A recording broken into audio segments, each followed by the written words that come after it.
Thank you for joining us in This Week in Turkey. I am Murat, Türsan. Tonight, we take a look at Turkish Central Bank's round of mass firings amid the economic downturn, and we'll have Dr. İbrahim Turhan, professor of economics and ex-central bank deputy governor, for analysis. We've got unemployment numbers surprisingly holding steady and an expose on TÜGVA, a religious youth foundation with deep ties to the government. Taliban's first foreign delegation to Turkey and Medyascope gets an exclusive interview with Nacho Sanchez Amor, the EU Parliament rapporteur for Turkey. But before that, our main story tonight. The central bank had one of its routine mass layoffs. 2 VPs and a board member has been fired from the central bank. An unnamed source speaking to Reuters says that they routinely got in the way of the central bank monetary policy committee voting down decisions like mass sell-off of bank assets. We'll have Dr. Turhan to comment, but before that, let's take a look at that report. Central Bank Vice Presidents Professor Dr. Senem and Dr. Ornama Kujuk and Monetary Policy Committee member Professor Dr. Abdullah Yavaş were removed from their posts yesterday. According to the decision published in the official gazette, in place of the dismissed members, Taha Çakmak was appointed as Vice President and Professor Dr. Yusuf Tuna was appointed. A source speaking to Reuters stated that Yavaş and Kujuk often opposed committee decisions. The unnamed source alleged that Kujuk had also opposed the sale of the central bank reserves in previous years, and that their dismissal was a loss for the bank.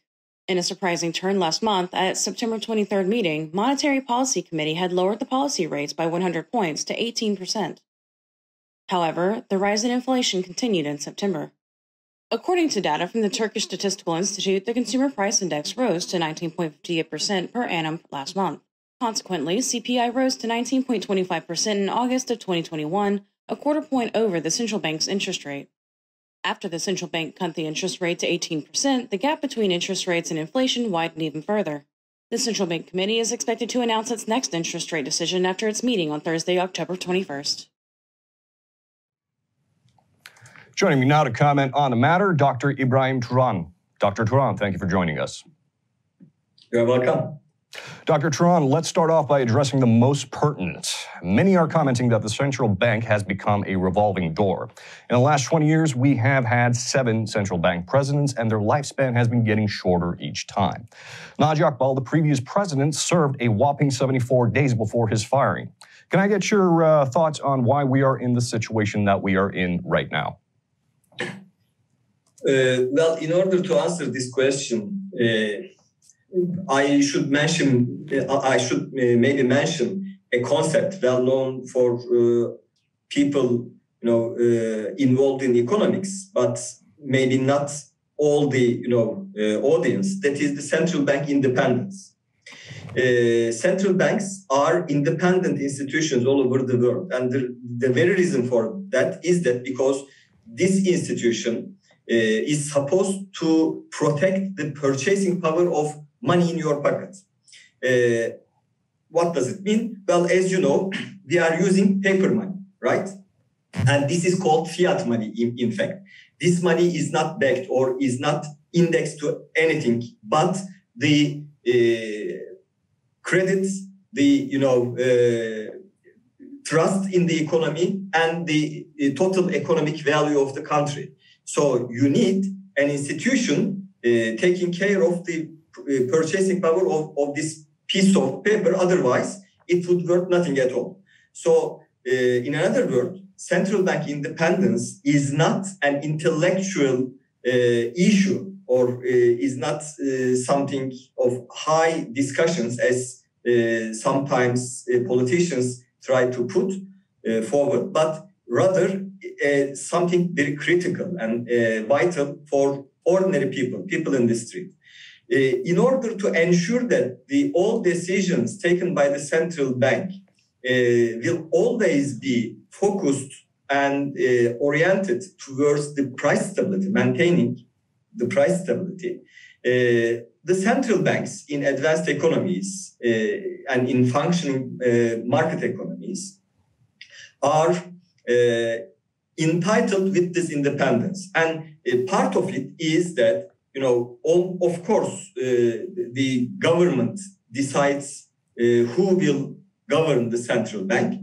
This is something normal. But once appointed, the central bank governor and high-ranked senior officers must have a protection not to be replaced before their term expires. So this is the part of incorporated and necessary part of their independence. Because otherwise, if a central bank governor is not sure that whether tomorrow he or she will still be the governor sitting on that chair, then of course he or she may not take the decisions freely and mainly concerning about the price stability, but rather he or she will may at least try to satisfy the needs and expectations of governments. And governments, Murat Bey, is pretty much similar all over the world. I'm not sure whether you would remember, but in the past, even in advanced economies like France or Switzerland or Italy, central bank governors were subject to severe criticism by their prime ministers or by their political parties. And this is the very reason of the central bank independence. So in our case, as you know, starting from this presidential system, there is no institutional independence. Put aside the central bank, but also for Banking Regulation and Supervision Agency, Capital Market Board, or other public authorities that were supposed to be independent. There is no such thing. Corporate culture, institutional independence, or appointments according to the merits are no longer part of our government system, unfortunately. And to make a long story short, it all converges to the administrative and government system of Turkey. If there is no differences in the distribution of power within the system, then of course you will end up with such a situation that everybody, and especially the economy of the country, is going to hurt. I see. And Dr. Turhan, following up on that, you were a central bank VP back in the day, so let's rely on your expertise. Now, do you know any of the gentlemen that were terminated this week, or are you familiar with their economic policy positions? With them gone, what future decisions are you expecting to see from the central bank? One ostensibly could say that it would be more in line with President Erdogan's central policies, but what's your thoughts? Definitely. I mean, and I should say that, of course, I have some knowledge about, those gentlemen, but it doesn't matter really, Murat Bey, because, even if you take from the grave, the most well-known economists in the world, Milton Friedman, say, right? Sure. And put at that chair, it doesn't mean anything at all, because we all know that from now on, especially after this, and of course the removal of Nacho for only 4 months later after his appointment was the first sign. And please remind that Nacho was a very close person to the administration. He was part of the presidential cabinet in the palace, right? He was in charge of actually public finances, and he was the one who prepared the year 2021 budget, actually, presidential budget. So even himself cannot stand there. So, and from now on, especially after the removal of 2 central bank deputy governors, overnight, no one would mean anything sitting there. And so I think commenting on the abilities, characters, and standing points of the people, even high-rank officials at the central bank, is not meaningful right now. What matters is the economic policy preferences of President Erdogan, and he will be, ultimate decision maker, obviously. And we will observe the outcome of his decisions. I see, sir. Now, I want to move on to the future of the central bank and its monetary policy now. As we know, next Thursday, we have a committee meeting at the central bank. Now, lowering interest rates has long been the economic mantra of the Erdogan administration. Now, do you foresee a decision for lowering interest rates yet again? And what would you say would be the economic implications of such a decision if it were to come to fruition? Your thoughts, please. I'm pretty much sure that there will be another even higher rate cut next week. And, the leading indicator is this removal, Murat Bey, because, there are rumors. Of course, they are all rumors, but, from outside, when I look at the situation, the picture, my only comment about this overnight decision of removal of two deputy governors and one MPC member, what is lying behind it? Well, obviously, there might have been some discussions internally about the recent rate cut decision, because everybody who knows anything about the economy, everybody who can follow the markets could easily forecast that such a decision would have harmed the markets, and especially the value of Turkish lira against other currencies, the foreign exchange rate. And this was actually what happened. So, why the possible reason why the President Erdogan took this decision of removal of those three gentlemen out of the MBC is to prepare the new board to accommodate with his policy preferences. That is a lower interest rate, for sure. We all know this.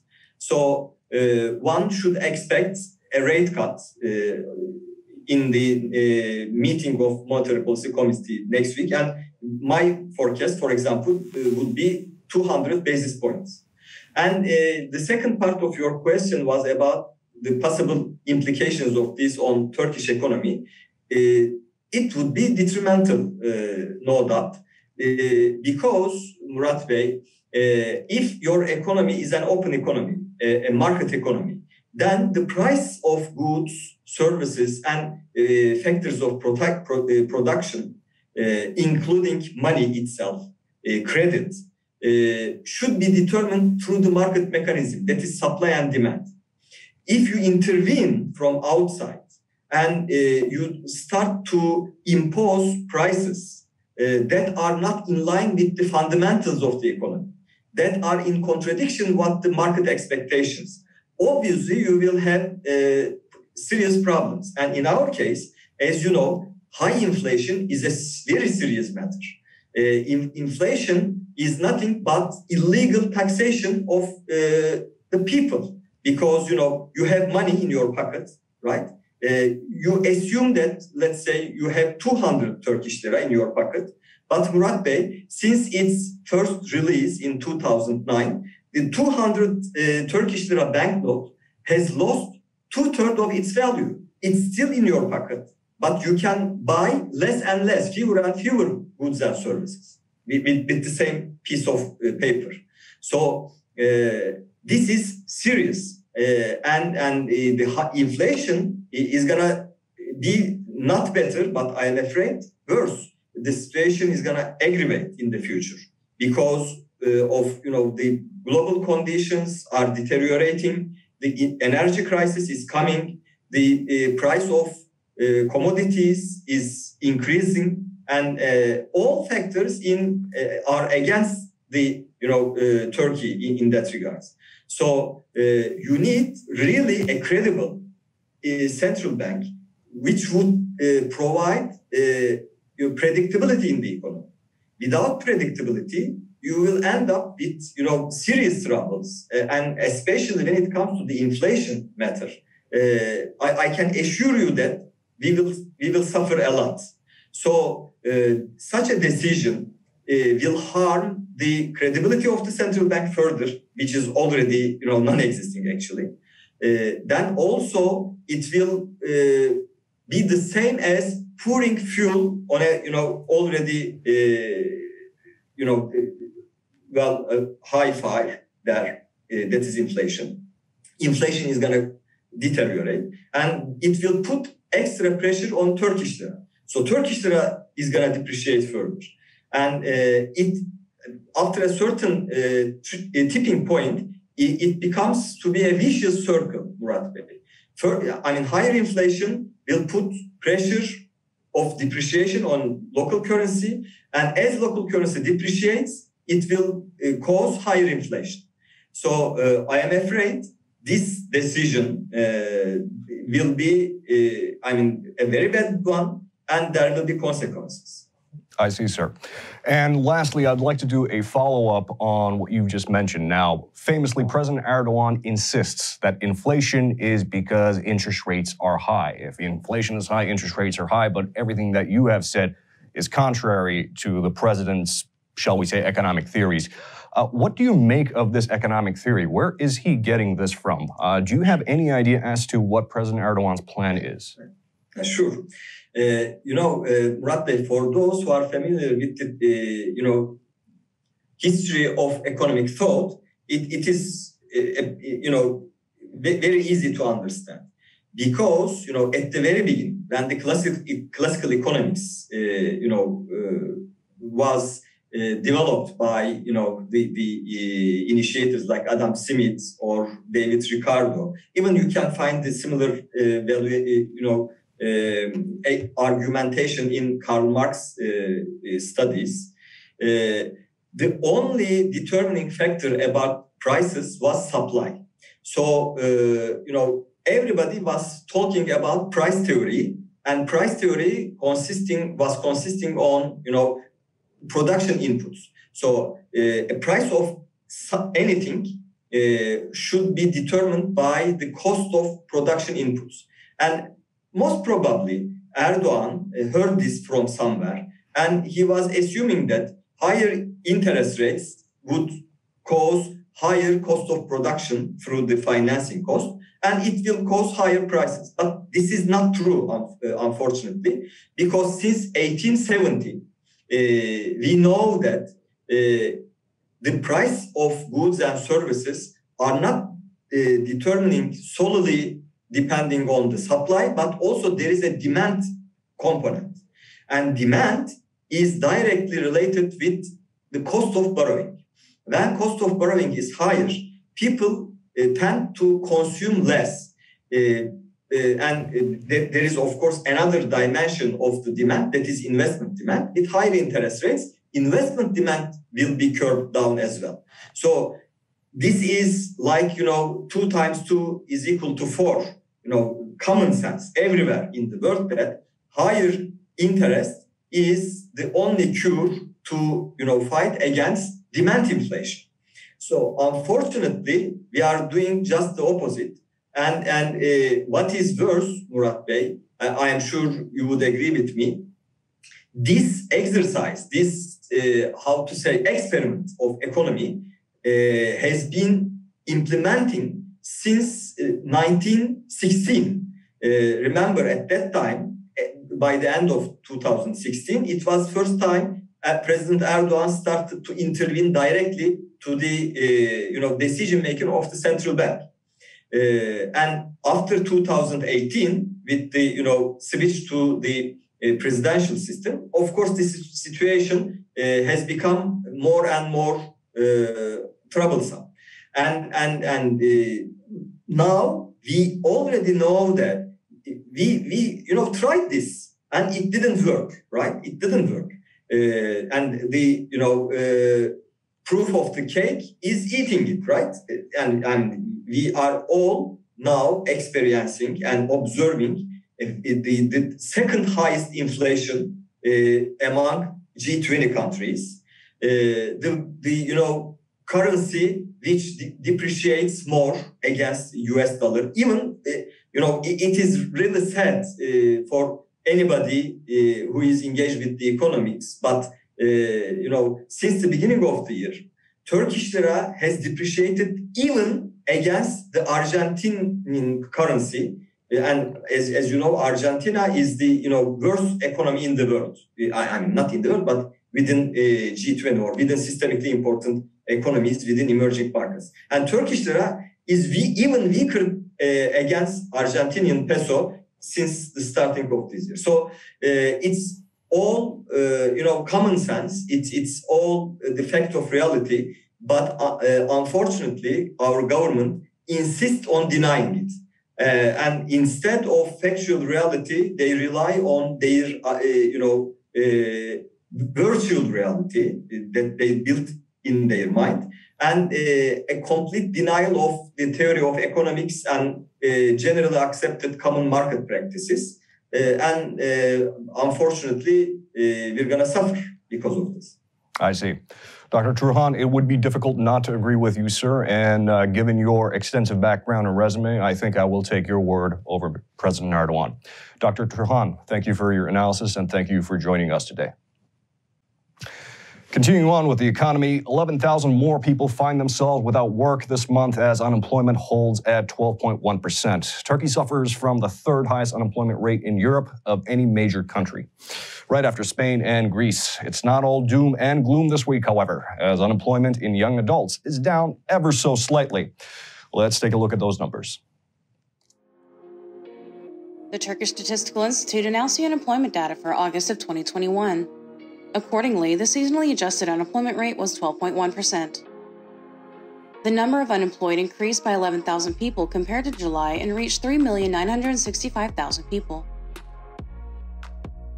In August 2021, the seasonally adjusted ratio of the idle workforce, consisting of time-related underemployment, potential workforce, and the unemployed, decreased by 1.7 points compared to July, landing at 22%.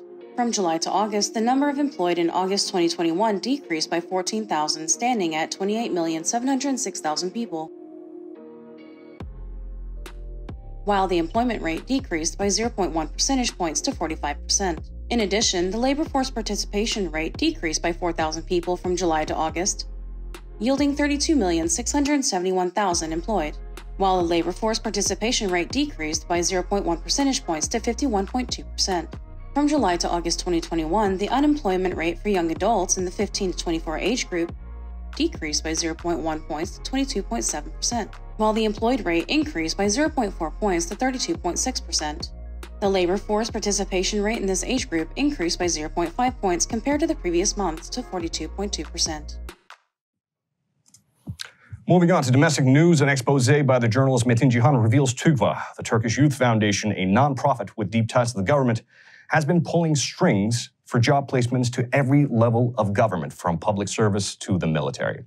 And the foundation makes no bones about being a deeply religious organization that appears to be dissatisfied with the way things are going around here. But don't take it from me. Their website specifically reads that their goal is to create a generation that will rebuild and restore civilization. High bar. Now, the president and the AKP are notoriously pious men, and as pious as they are big supporters of the foundation. So much so that the foundation is heavily funded by the government. Now, let's take a look at that exposé.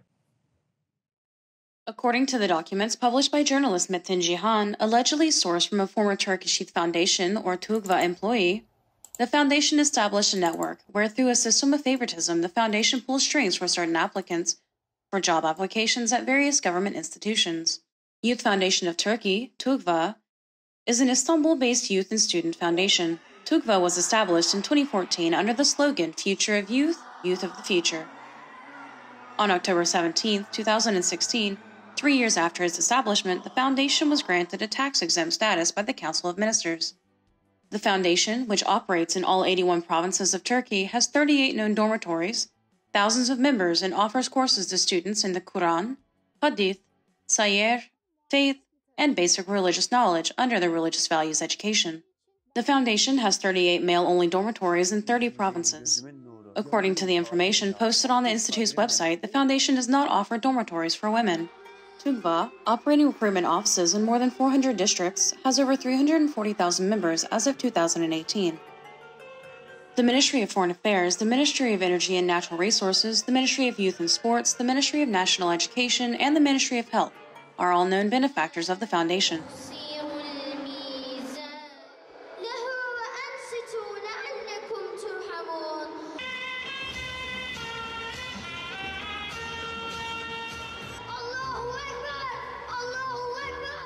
President Recep Tayyip Erdogan, Vice President Fuat Oktay, Minister of Interior Süleyman Soylu, Minister of Industry and Technology Mustafa Varank, Minister of Youth and Sports Mehmet Muharrem Kasapoğlu, Deputy Chairman of the AKP Numan Kurtulmuş, Governor of Istanbul Vasip Şahin, and Mayor of Istanbul Metropolitan Municipality Mevlut Uysal were all present in the opening ceremonies of the Foundation's Istanbul headquarters in 2018. TÜGVA carried out summer school activities in 105 public schools in 2018. Ömer Faruk Yelkinci, the Istanbul Provincial Director of National Education, stated that nearly 23,000 students in Istanbul attended the activities and assured that the financial contributions to TÜGVA would continue. In other news, is the Taliban a legitimate government? Turkey seems to think so. Since Taliban's takeover of Afghanistan, nations have been slow to recognize Taliban as the new government of Afghanistan. But Turkey had been intent on having a foothold in Afghanistan even before Taliban's takeover.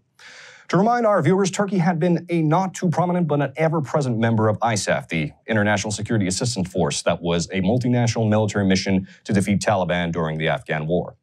When the U.S. withdrawal became clear, Turkey bargained with the U.S. for the security operations role of Hamid Karzai Airport. Now, Turkey is negotiating with Taliban for the day-to-day operations of the same airport. Turkey's insistence on remaining in Afghanistan remains puzzling. But what is for certain is that Turkey and Taliban relations are warming up. The Taliban foreign delegation paid a visit to Ankara yesterday, where they met with the Turkish Foreign Ministry delegation. Let's take a look at what Foreign Minister Mevlut Çavuşoğlu post-meeting comments were. The Deputy Foreign Minister of the Taliban, Emirhan Muttaqi, and his delegation arrived in Turkey yesterday.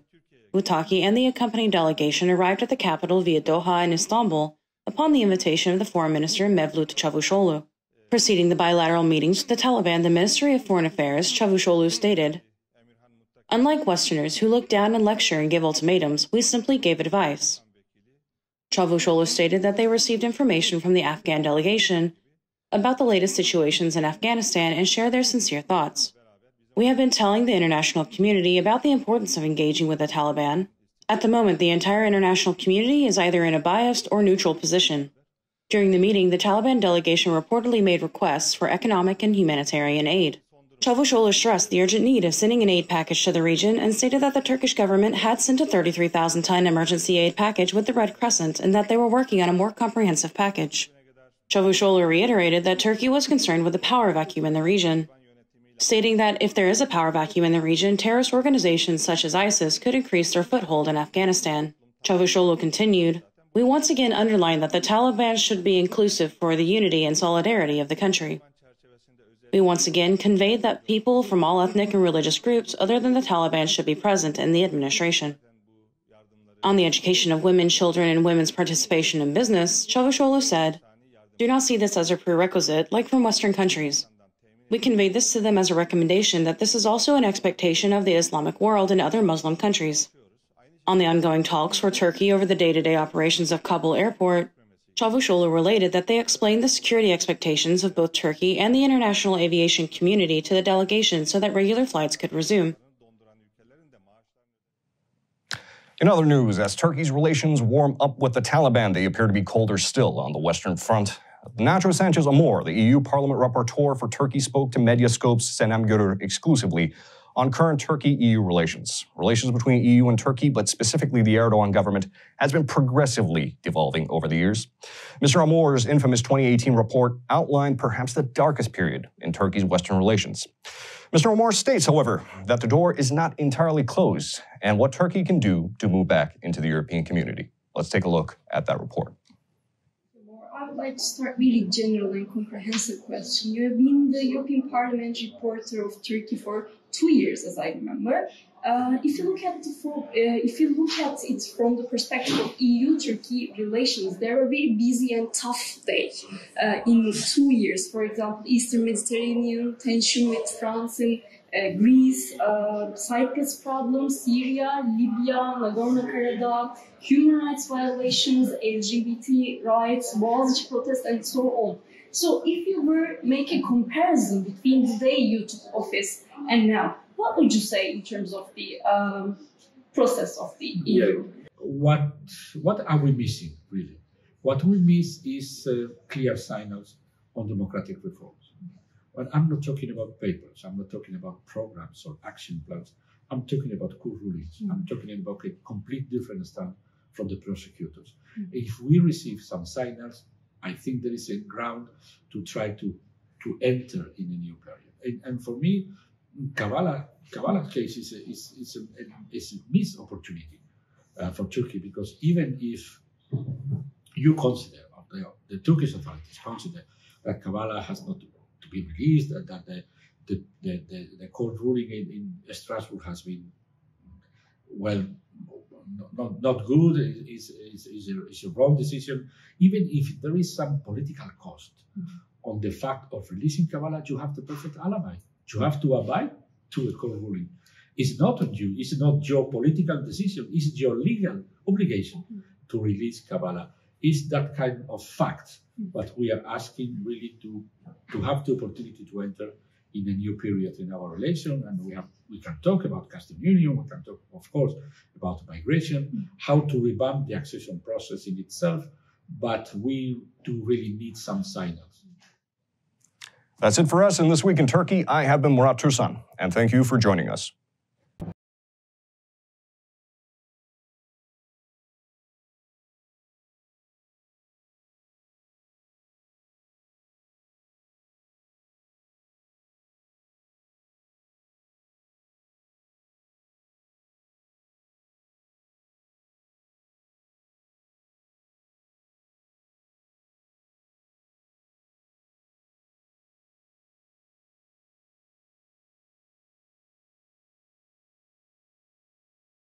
Türkiye'nin sivil, bağımsız, özgür ve çoğulcu bir medya ortamına ihtiyacı var. Medyascope 20 Ağustos 2015'te bu ihtiyacı karşılamak üzere yola çıktı. Ama yolumuz uzun. Bu yolculukta bize Patreon veya YouTube'un katıl butonu üzerinden katkıda bulunabilirsiniz. Destek verin, sizinle güçlenelim.